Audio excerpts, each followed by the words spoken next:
I'm joined now by the former senior military intelligence officer, Philip Ingram. Good to see you again, Philip.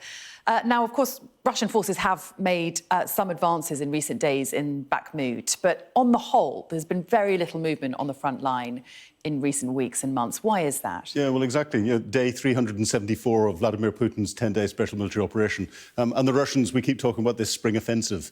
They're probing the front lines in different places. Bakhmut, we'll more detail on that in a moment, but further north, up around Crimea, and in the south around Donetsk, they're trying to see where there are weaknesses in the Ukrainian defences. And they're not really finding any. The things that are influencing at the moment, the weather, the ground is softening up. It's difficult for armoured vehicles and armoured formations to manoeuvre on it. The Russians don't seem to have been able to develop an armoured punch, a big bit of combat power with these reserve forces that they're moving around, even though there's some capability there. So we're watching for that closely. And UK Defence Intelligence today said, once again, that they believe the Russians are running out of ammunition, and in particular artillery ammunition, which is something they need a lot of. And something they've been using a lot, for yes. sure. And looking more closely at Bakhmut itself, of course, which has been under fierce fighting for months now. How close are we to seeing that fall to Russian control? That's a difficult one. The Russians have been advancing and trying to circle it from the north, and are having some small successes there, and they're coming in from the east as well. The Ukrainians have carried out some actions by demolishing a couple of bridges that would suggest they're preparing to pull out. But what the Ukrainians have been doing is effectively fixing the Russians in place in Bakhmut for the last 7.5 months. And that's allowed them to attrit the Russians.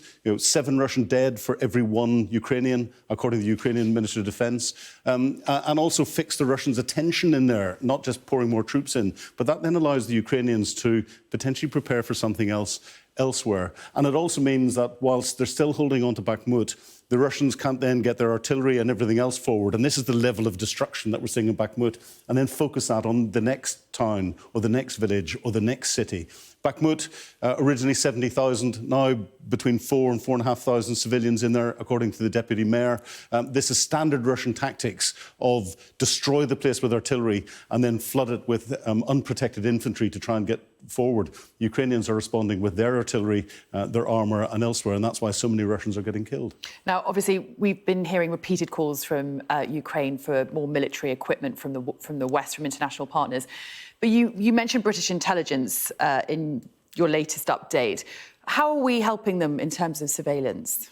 Well, British intelligence is part of a wider international effort. And if you go onto some of the flight radar apps on a daily basis, you'll see these sorts of things flying and these sorts of patterns coming out.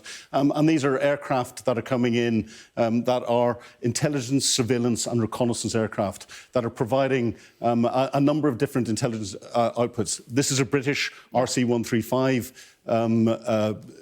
Signals intelligence aircraft, and the Americans are Global Hawk, but we're also getting aircraft coming in from 5 or 6 different nations, and they're all providing 3 types of intelligence: signals intelligence and communications intelligence.